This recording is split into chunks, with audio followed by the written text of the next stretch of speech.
আমি হিন্দু এলাকায় বাস করি, আমার সন্তান তাদের পূজায় চলে গেলে কি করব? বাঁধতে রাখতে।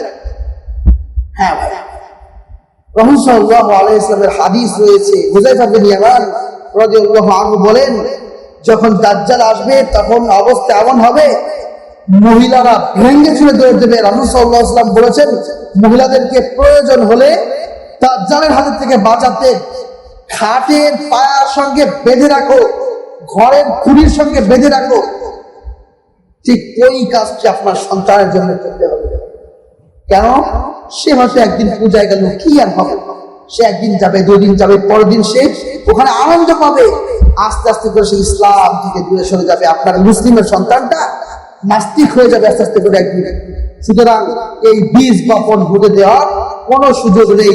আপনি আগে থেকেই এটাকে সাবধান করে সমূলে বীজ ধরে এটা গোড়া থেকে উঠা ফেলেন।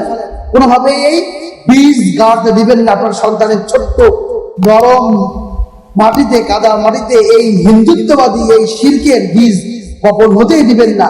তাহলে আর তার ঈমান থেকে দূরে সরে যাওয়ার এই ভয়টা থাকবে না ইনশাআল্লাহ।